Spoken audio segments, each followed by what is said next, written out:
আমাদের হৃদয়ে আঘাত করা হয়েছে। আমরা 2টা মাস ধরে ডক্টর জাকির নায়েকের সাথে আমরা মালয়েশিয়ায় দেখা করেছি।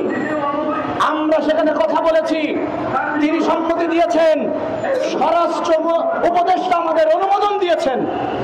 অনুমোদন দেওয়ার পরে কেন সেটা বাতিল ঘোষণা করা হলো? এজন্য বাতিল যেহেতু ঘোষণা করা হয়েছে ভারতের প্রেসক্রিপশনে, তবে খুনি হাসিনাকে ভারত থেকে বাংলাদেশে ফাঁসির কাস্টে ঝোলানোর জন্য ফেরত চাইতে হবে, বলতে হবে এটা, এবং সেটা প্রধান উপদেষ্টা এবং স্বরাষ্ট্র উপদেষ্টাকে বলতে হবে যে খুনি হাসিনাকে ফেরত দাও। এটা হচ্ছে প্রথম বক্তব্য। 2, সালাফি অ্যাসোসিয়েশন বাংলাদেশ সরকারকে উদাত্ত আহ্বান জানাচ্ছে, আপনারা যদি সেটা বলতে না পারেন তাহলে ডক্টর জাকির নায়েকের 28 নভেম্বর যে প্রোগ্রাম ছিল সেই প্রোগ্রামটাকে বহাল রাখতে হবে।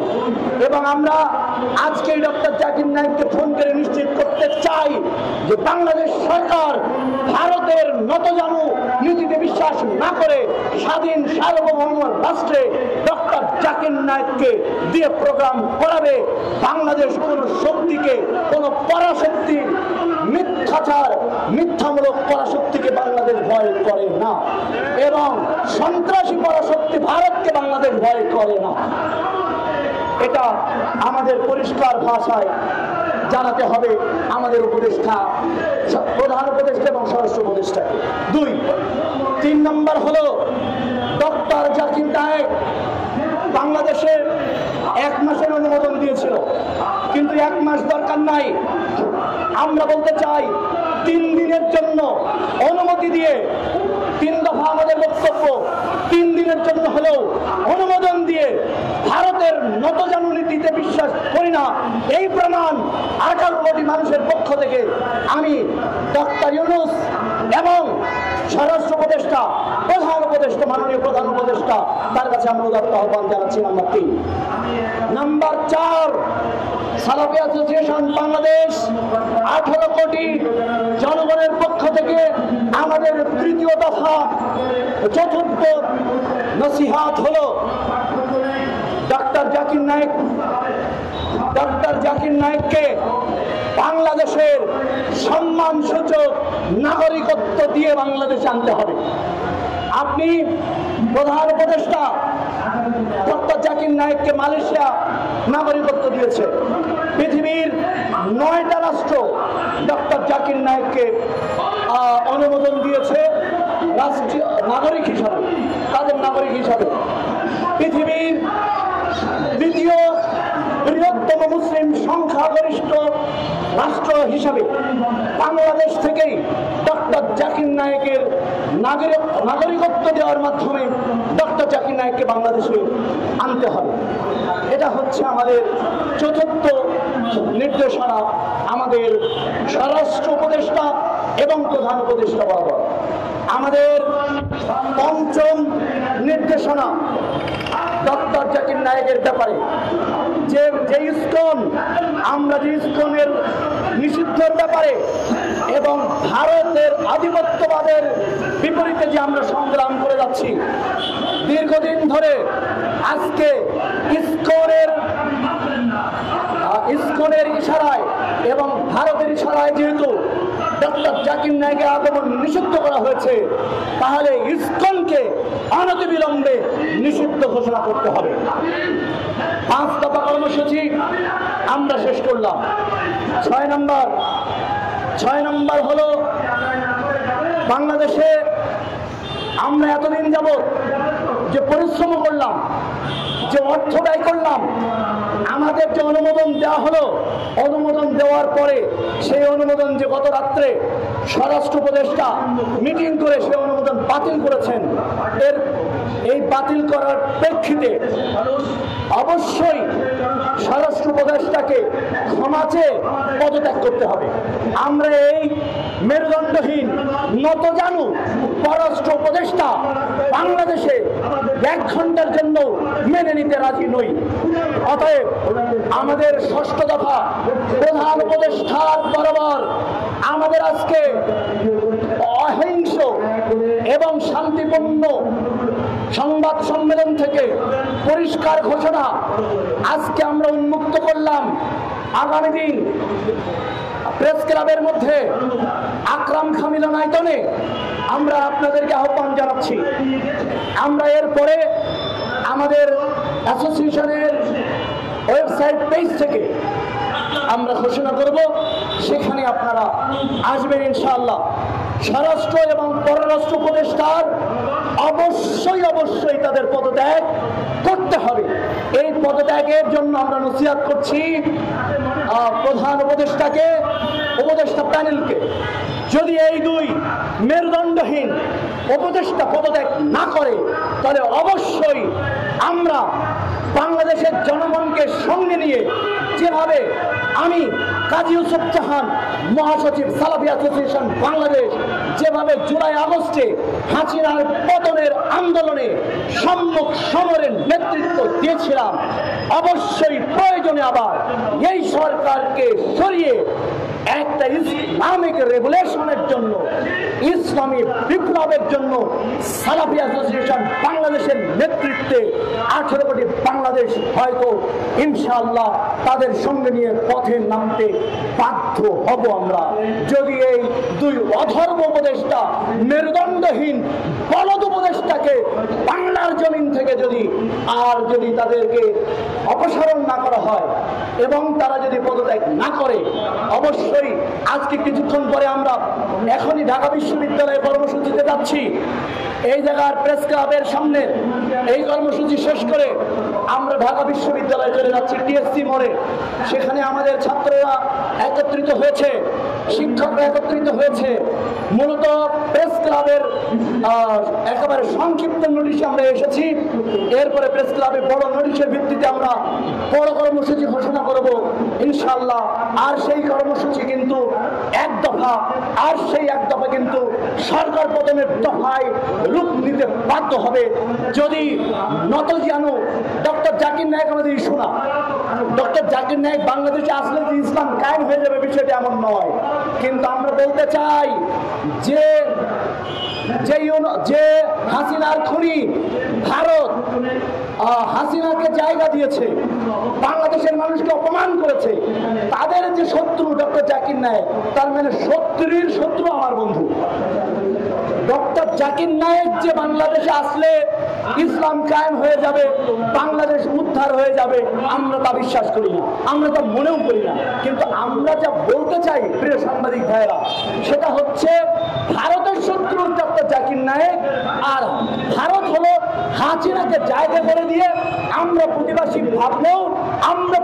ভাবলেও ভারত প্রতিবেশী সুলভ আচরণ আমাদের সাথে করে নাই, বরং হাসিনাকে জায়গা দিয়ে আবার ভারতকে তুলে দেওয়ার হুমকি দেয় এই নিকৃষ্ট উগ্রবাদী ভারতের মোদী এবং মোদী সরকার, যাকে গুজরাটের নরপিশাচ বলা হয়, গুজরাটের কসাই বলা হয়। সেই কসাই যার শত্রু, ডক্টর জাকির নায়েক হলো এই কসাইয়ের শত্রু। এই কসাইয়ের যেহেতু শত্রু, বাংলাদেশের সে বন্ধু ডক্টর জাকির নায়েক, অতএব তাকে বাংলাদেশের জায়গা দিয়ে আমরা ভারতের উচিত জবাব দিতে পারতাম। সাংবাদিক বন্ধুরা, আমার শেষ বক্তব্য আজকে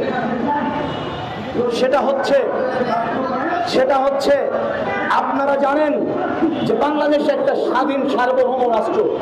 আপনারা যদি এটা বিশ্বাস করেন, তাহলে ভারত যখন হুমকি দিয়েছিল তখন বিশ্বকে জানান দিয়ে ডক্টর জাকির নায়েক যে একজন অহিংস মানুষ, শান্তিপূর্ণভাবে তিনি শান্তির সংগ্রাম ছড়িয়ে দেন, এটা বিশ্বব্যাপী জানিয়ে দিয়ে আমরা ভারতকে সমুচিত জবাব দিতে পারতাম। কিন্তু সেটা না দিয়ে আমরা যে মেরুদণ্ডহীন এবং নতজানু ভারতের কাছে, আমাদের সেটা আমরা প্রমাণ করে ফেললাম। আমরা প্রমাণ করলাম বাংলাদেশ স্বাধীন সার্বভৌম রাষ্ট্র নয়, বরং বাংলাদেশ ভারতের দাস, অথবা বাংলাদেশ ভারতের একটা অঙ্গরাজ্য।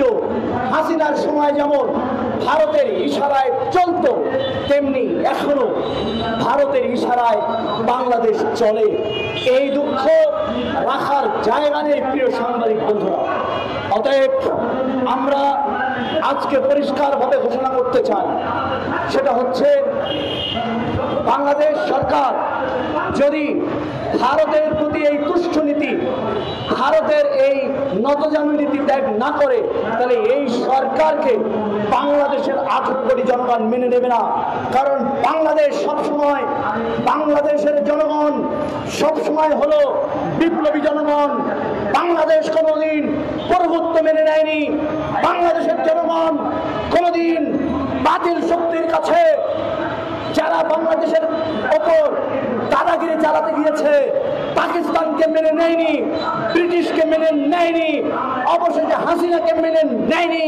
অতএব যারা যারা ভারতের দাদাগিরি করে, ভারত যাদের দাদা, ভারতের যারা দাসত্ব করে, তাদের পরিষ্কার ভাষায় বাংলাদেশের জনগণের পক্ষ থেকে জানাতে চাই, ব্রিটিশরা যেমন আমরা তাড়িয়েছি, পাকিস্তানিদেরকে দাদাগিরি মেনে নেয়নি, ভারতের দাদাগিরি মেনে নেয়নি, অবশেষে বুবু দাদি হাসিনার দাদিগিরি মেনে নেয়নি। এখনো ইউনূস সরকার তোমাদের দাদাগিরি আমরা মেনে নেব না, ভারতের দাদাগিরি আমরা মেনে নেব না। অতএব পরিষ্কার ঘোষণা হলো, যদি ডক্টর জাকির নায়েক আগমনের এই সিদ্ধান্ত, মানে আগমন কর্মসূচি বাতিলের সিদ্ধান্ত স্বরাষ্ট্র উপদেষ্টা সিদ্ধান্ত বাতিল না করে, এখনই ঢাকা বিশ্ববিদ্যালয় থেকে যেভাবে জুলাই আন্দোলন শুরু করেছিলাম বিশ্ববিদ্যালয় থেকে, এখনই আমি ঢাকা বিশ্ববিদ্যালয় গিয়ে সেই চূড়ান্ত আন্দোলনের ডাক দিতে বাধ্য হব। অতএব সাংবাদিক ভাইয়েরা, ডক্টর জাকির নায়েককে এনে প্রমাণ করতে হবে আমরা নতজানু রাষ্ট্রনীতিতে বিশ্বাস করি না, আমরা ভারতের দাদাগিরিতে বিশ্বাস করি না, আমরা স্বাধীন সার্বভৌম বাংলাদেশ মাথা উঁচু করে আমাদের সিদ্ধান্ত আমরাই নিতে চাই। ভারতের প্রেসক্রিপশন অনুযায়ী আমরা সিদ্ধান্ত নিতে চাই না, এই সিদ্ধান্ত আমরা মানি না। অতএব যখন জাকির নায়েকের আগমন ইস্যুতে বাংলাদেশ যখন সাজ রব, বাংলাদেশের হিন্দু, বৌদ্ধ, খ্রিস্টান, মুসলমানের মধ্যে যখন ঈদের আনন্দ বইছিল, সেই সময় গত রাতে মধ্যরাতে ডক্টর জাকির নায়েকের আগমনকে নিষিদ্ধ ঘোষণার মধ্য দিয়ে বাংলাদেশের মানুষের হৃদয়ে রক্তক্ষরণ করা হয়েছে। ভারতের প্রেসক্রিপশন মেনে বাংলাদেশের মানুষের মুখে জুতার বাড়ি মেরেছে এই অধর্ম মেরুদণ্ডহীন হিজড়া স্বরাষ্ট্র উপদেষ্টা, হিজড়া পররাষ্ট্র উপদেষ্টা, এই হিজড়া অধর্ম স্বরাষ্ট্র উপদেষ্টা, মেরুদণ্ডহীন ভারতের দাসত্বকারী রয়ের এজেন্ট, এই উপদেষ্টাকে আমরা মানি না। তাদের পদত্যাগ নিশ্চিত করতে হবে এবং হবে। স্বরাষ্ট্র উপদেষ্টার পদত্যাগ নিশ্চিত করতে হবে, পররাষ্ট্র উপদেষ্টার পদত্যাগ নিশ্চিত করতে হবে, না হলে ইউনূসের পদত্যাগের জন্য এক দফা দাবিতে বাংলাদেশ মাঠে নামবে। তাদের রুখে দেওয়া আর কারোর পক্ষে সম্ভব নয়, ভারতের দাদাগিরিতে রুখে দেওয়া সম্ভব নয়। আমি গত সম্মেলনে, সংবাদ সম্মেলনে বলেছিলাম, ভারত যুদ্ধ করবে অস্ত্র দিয়ে, ভারত যুদ্ধ করবে বৃহৎ ভূখণ্ড দিয়ে, ভারত যুদ্ধ করবে তার লাখ লাখ সৈন্যবাহিনী দিয়ে, হয়তোবা পারমাণবিক অস্ত্র দিয়ে, কিন্তু বাংলার মুসলমান যুদ্ধ করবে এমন এক শক্তি দিয়ে যা পারমাণবিক শক্তির চেয়ে শক্তিশালী, যা হাজার বর্গ কিলোমিটার ভূখণ্ডের চেয়ে শক্তিশালী, যা বড় বড় বিধ্বংসী যুদ্ধ ওয়েপনের চেয়ে শক্তিশালী। আর আমাদের কাছে সেই শক্তিশালী অস্ত্র আছে, সেই অস্ত্র হলো ঈমান। মুসলমান যুদ্ধ করে ঈমান দিয়ে, মুসলমান যুদ্ধ করবে ঈমান দিয়ে। ভারতের আগ্রাসনী নীতির বিরুদ্ধে, ভারতের দাদাগিরির বিরুদ্ধে ইমান দিয়ে যুদ্ধ করবে মুসলমান। যে ইমান দিয়ে যুদ্ধ করে পাকিস্তানের মতো পারমাণবিক শক্তিকে 71 সালে আমরা পরাজিত করেছি, ওই ইমান দিয়ে ভারতকে পরাজিত করার শক্তিশালী ইমান আমাদের আছে। অতএব আমি নতজানব পররাষ্ট্র উপদেষ্টাকে বলতে চাই, আমরা মনে করেছিলাম তুমি সামরিক বাহিনীর একজন কর্মকর্তা, তোমার মেরুদণ্ড সোজা হবে, কিন্তু তুমি যে হাসিনার সময়ের উপদেষ্টা, তুমি যে রয়ের প্রতিনিধি, তুমি যে ভারতের এজেন্ট, তা তো আমাদের জানা ছিল না। অতএব ভাইয়েরা, আমরা পরিষ্কার ঘোষণা, আমরা ভারতের বিরুদ্ধে ইমান দিয়ে যুদ্ধের জন্য প্রস্তুত আছি। পরবর্তী কর্মসূচি এই 7 দফা যদি মেনে নেওয়া না হয়, তাহলে আমরা পরবর্তী কর্মসূচি এখনই ঢাকা বিশ্ববিদ্যালয়ে ছাত্রদের সাথে বসে সিদ্ধান্ত গ্রহণ করার জন্য যাচ্ছি। আপনাদেরকে ধন্যবাদ। আমার